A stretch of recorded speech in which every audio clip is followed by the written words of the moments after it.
तो मूवी की first scene में हमें समुंदर को दिखाया जाता है, जहां समुंदर में भूकंप के वजह से समुंदर की सतह फट जाता है और यहां से हमें नीली रोशनी निकलते हुए दिखाई देती है। अब हम यहां एक कपल को देख पाते हैं। तभी अचानक वहां से वो लड़का गायब हो जाता है और थोड़ी देर बाद हमें उस लड़के की लाश समुंदर में तैरती हुई दिखाई देती है कि तभी वहां एक ज़ोंबी आता है और उस लड़की को भी मार देता है। अब नेक्स्ट सीन में हम कुछ लोगों को फिशिंग करते हुए देख पाते हैं, जहां जेडा और रे भी थे, जो अपने दोस्त हंटर शो के साथ यहाँ पे आए हुए थे। अब तभी ये एक बोर्ड को देखते हैं जहाँ पे फटाके जलाने की वजह से आग लग गई थी।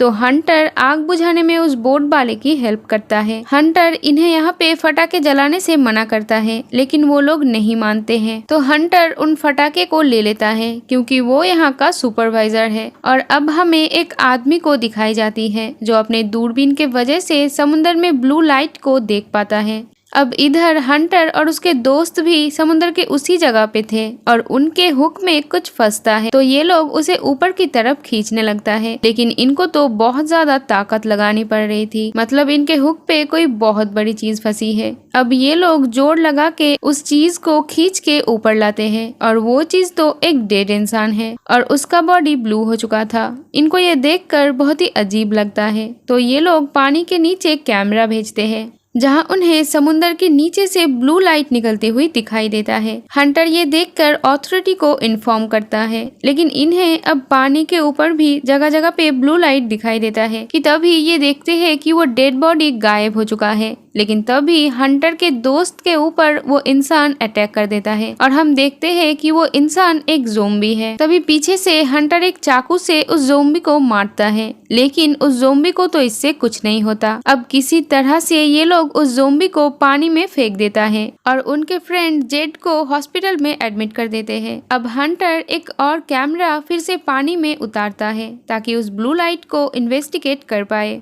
यहाँ इन्हें एक इंसान की तरह क्रिएचर तैरती हुई दिखाई देती है। हंटर कहता है कि हो सकता है वहाँ ज़ोंबी है, क्योंकि पहले भी समुंदर से ज़ोंबी निकला था जिसने उनके ऊपर अटैक कर दिया था। उसके साथी को ये बात बहुत अजीब लगता है और वो हंसते हुए कहता है कि समुंदर में ज़ोंबी कहाँ से आएगा। कि तभी वो देखता है कि बहुत सारे ज़ोंबीज तैरते हुए उनके बोर्ड के तरफ ही आ रहे हैं। हंटर अपनी वाइफ को कॉल करके कहता है कि अथॉरिटी से कह के इस बीच को खाली करवाओ और अब ये दोनों भी यहाँ से जाने लगते हैं। इधर बीच पर लोग देखते हैं कि समुंदर का पानी अचानक ही पीछे जाने लगा है। ये देखकर सभी बहुत डर जाते हैं और यहाँ से भागते हैं। कि तभी यहाँ एक भयानक सुनामी की लहर आने लगती है और ये लहर हंटर के बोट के पीछे ही था। हम देखते हैं इस लहर में बहुत सारे ज़ोंबीज हैं। हंटर बोट की स्पीड को बढ़ा देता है, लेकिन वो लहर इनके बोट से टकरा जाती है, तो वो दोनों बोट में छुप जाते हैं और अब सारे ज़ोंबीज बीच पर लोगों पे अटैक करने लगते हैं। सुनामी के साथ हंटर और उसके साथी भी किनारे तक आ जाते हैं और ज़ोंबीज से बचते हुए यहाँ से निकलने लगते हैं। इधर हॉस्पिटल में भी सभी यहाँ से जाने लगते हैं, तो इसी वजह से जेड को देखने के लिए यहाँ कोई भी डॉक्टर मौजूद नहीं था। इधर हंटर और उसका साथी गन और चाकू से बहुत सारे ज़ोंबीज को मारते हुए आगे बढ़ता है, लेकिन अब ज़ोंबीज की तादाद और भी ज्यादा हो गए थे। अब जो लोग बचे हुए थे, हंटर उन्हें बचाने के लिए एक बोट का इंजन स्टार्ट करता है और उस पे लगे हुए फैन से ज़ोंबीज को मारने लगता है। अब इधर हम हंटर की बेटी सैम को देखते हैं, जो अपनी फ्रेंड्स के साथ ही थी,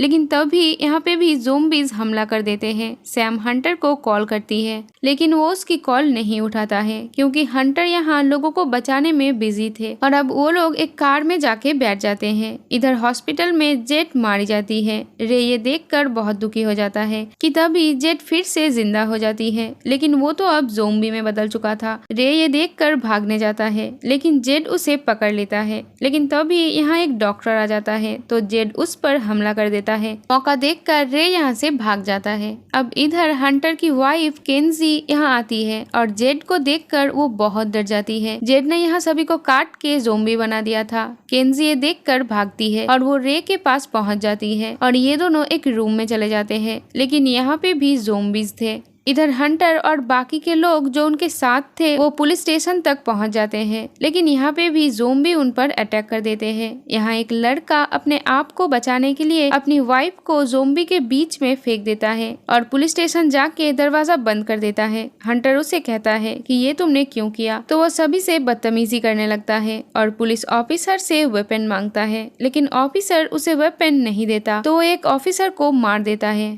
लेकिन हंटर उसे मार के बेहोश कर देता है और उसे बंद कर देते हैं और ये लोग मदद लाने की कोशिश करता है, लेकिन किसी भी दूसरे शहर से उनका कांटेक्ट नहीं हो पाता। हंटर यहाँ उस बोट का पता लगाता है जो उसने समुद्र में देखा था, जो एक फार्मास्यूटिकल कंपनी की थी। हंटर कहता है कि वायरस फैलाने में इस कंपनी का हाथ हो सकता है, हमें इसका पता लगाना होगा। यहाँ पे पुलिस ऑफिसर को देख के लग रहा था कि उसे इस बारे में कुछ तो पता है। अब तभी यहाँ एक ज़ोंबी खिड़की तोड़कर अंदर आने लगता है। ये देखकर ये दोनों वेपन ले लेते हैं। बाहर बहुत सारे ज़ोंबीज थे और यहाँ से निकल पाना नामुमकिन है, तो हंटर यहाँ एक हैंड रॉकेट से बहुत बड़ा धमाका करता है जिससे बहुत सारा ज़ोंबीज मर जाता है और ये लोग कार में बैठ के यहाँ से चले जाते हैं। लेकिन हम देखते हैं यहाँ एक और ज़ोंबी का सुनामी आ रहा है। इधर हम सैम और उसके फ्रेंड्स को देखते हैं जो ज़ोंबीज से बचते हुए एक मॉल पे चले जाते हैं, लेकिन यहाँ पे भी बहुत सारे ज़ोंबीज थे तो ये इनसे लड़ते हुए यहाँ से भागते हैं और एक जगह पे पहुँचते हैं जहाँ एक वैन खड़ी हुई थी। ये लोग उस वैन पे छुप जाते हैं। इधर वो वैन मेंबर जो यहाँ चिल कर रहा था उसे अभी तक ज़ोंबी के बारे में पता ही नहीं था। अब वो जैसे ही बाहर निकलता है उसे बहुत सारे ज़ोंबीज घेर लेता है और उसे मार देते हैं। अब सैम के फ्रेंड्स वैन लेके भागने की कोशिश करते हैं, लेकिन ये वैन तो स्टार्ट ही नहीं होती। इधर हम सैम के एक और फ्रेंड को देखते हैं जो इन लोगों से बिछड़ गई थी। उसे पहाड़ी पे एक घर नजर आती है तो वो उधर भागती है। इस घर का ओनर भी कैमरा से उस लड़की को देख चुका था और ये वही आदमी है जिसे हमने मूवी के फर्स्ट सीन में देखा था, जिसने समुद्र के ब्लू लाइट को देखा था। हम देखते हैं उसने यहाँ एक ज़ोंबी को बांध के रखा है। ये आदमी दरवाजा खोलने से पहले उसे कहता है कि मुझे ये यकीन दिलाओ कि तुम इन्फेक्टेड नहीं हो। अब उसे वो दिखाती है कि वो इन्फेक्टेड नहीं है तो वो दरवाजा खोल देता है। वो लड़की यहाँ अपने डैड को कांटेक्ट करती है जो कि हंटर का साथी था। वो उसे कहते हैं कि तुम वहीं पर रहो, मैं तुम्हें बचाने आ रहा हूँ। अब इधर सैम और उसके दोस्त फंसे हुए थे। उसका दोस्त उसे कहता है कि मैं इन ज़ोंबीज को डिस्ट्रैक्ट करता हूँ, तुम यहाँ से भाग जाओ।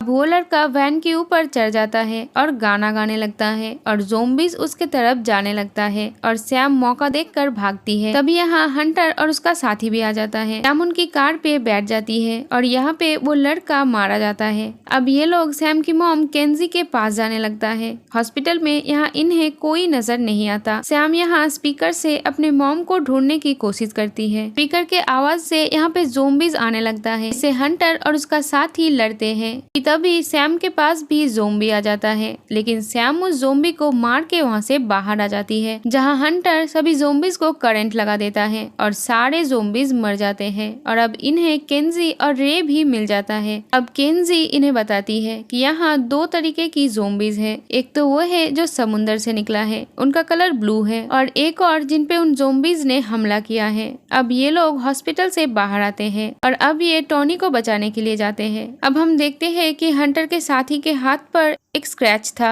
तो उसे वो आदमी घर के अंदर आने नहीं देता है, लेकिन वो इन्हें कहता है कि ये बस एक स्क्रैच है। अब वो यहाँ से ऑफिसर से कांटेक्ट करने की कोशिश करता है, लेकिन इनका कांटेक्ट किसी से भी नहीं होता। अब तभी यहाँ हंटर के साथी को किसी की आवाज आती है तो वो बेसमेंट में चेक करने के लिए जाता है, जहाँ इन्हें वही ज़ोंबी नजर आता है जिसे उस आदमी ने पकड़ा हुआ था जो छूट गया था, और वो अकोनी के ऊपर हमला कर देता है। ये ज़ोंबी उसे काट देता है। उसके आवाज से यहाँ बाकी सभी आ जाता है। वो आदमी उस ज़ोंबी को इलेक्ट्रिक शॉक दे के मार डालता है और अब अकोनी भी एक ज़ोंबी में बदल जाएगा। तो वो लड़का उसे यहाँ से निकल जाने के लिए कहता है, लेकिन अकोनी की बेटी उसकी बात नहीं सुनती और उसे ही सवाल करती है कि ये ज़ोंबी यहाँ पे क्यों था, क्या तुमने ही ज़ोंबी पे एक्सपेरिमेंट किया है? तो वो बताता है कि ऐसा कुछ भी नहीं है, मैं तो बस इस पे एक्सपेरिमेंट करके ये जानने की कोशिश कर रहा था कि इनकी कमजोरी क्या है, और मुझे ये पता चल चुका है कि ये ज़ोंबीज फास्फोरस रॉस गैस से मरे हुए थे, इसलिए इन्हें इलेक्ट्रिक गन से आसानी से मारा जा सकता है। अब हंटर के दिमाग में एक प्लान आता है कि हमें किसी तरह सभी ज़ोंबीज को पानी के अंदर लेके जाना होगा और फिर हम पानी के अंदर करंट छोड़ देंगे, इससे सभी ज़ोंबीज मर जाएंगे। तो आदमी इन्हें बताता है कि मेरे पास बहुत सी ऐसी चीज है जिनसे हम ज़ोंबीज पर अटैक कर सकते हैं। अब ये लोग जैसे ही घर से बाहर आते हैं, ये लोग देखते हैं ज़ोंबीज इस घर के अंदर आने लगे थे। अब यहाँ हंटर की वाइफ एक क्रैशिंग मशीन ऑन कर देती है और ये दोनों मिलके सभी ज़ोंबीज को उसके अंदर डालने लगते हैं और इनसे इन्होंने बहुत सारे ज़ोंबीज को मार डाला था।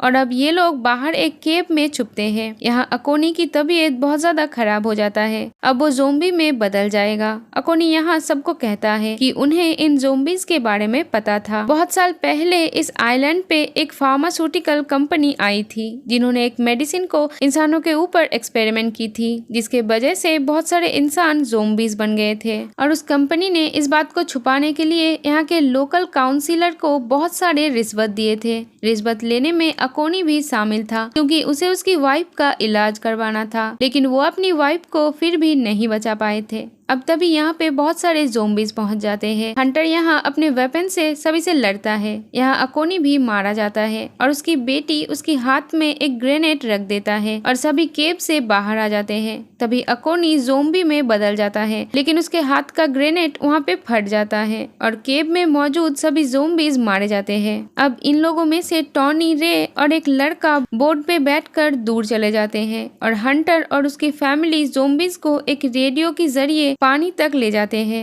लेकिन यहाँ एक ज़ोंबी तो हंटर के ही पीछे पड़ जाता है। हंटर उससे लड़ता है और उसे भी पानी तक ले जाता है और यहाँ हंटर की वाइफ बाकी ज़ोंबीज को पानी तक ले आते हैं और सैम बहुत सारे वायर्स को पानी में डाल के बटन ऑन कर देती है और सभी ज़ोंबीज मारे जाते हैं। इधर इन लोगों को बोट के अंदर बाकी ज़ोंबीज को एक मेडिसिन से मारना था। अब ये सारा सेटअप कर लेते हैं और रे टॉनी को यहाँ से दूर चले जाने के लिए कहता है। टॉनी अब पानी में जंप कर देती है और अब हम उस बोट को ब्लास्ट होते हुए देखते हैं। यहाँ रे और वो दूसरा आदमी भी मारे जाते हैं और अब वो मेडिसिन के मदद से यहाँ बहुत बड़ी लहर आ जाती है। हंटर यहाँ से भागने जाता है, लेकिन तभी वहाँ पे वो ज़ोंबी आ जाता है जिसे इन लोगों ने जेल में बंद करके आए थे। तो हंटर उसे करंट देकर मार डालता है। इधर सैम और केंजी टॉनी को रेस्क्यू करता है और अब सभी ज़ोंबीज को इन्होंने मार डाला था। अब एक शिप यहाँ पे आ रही थी इन्हें रेस्क्यू करने के लिए और इसी के साथ ये मूवी यहीं पर खत्म हो जाती है। Thank you for watching. Bye bye.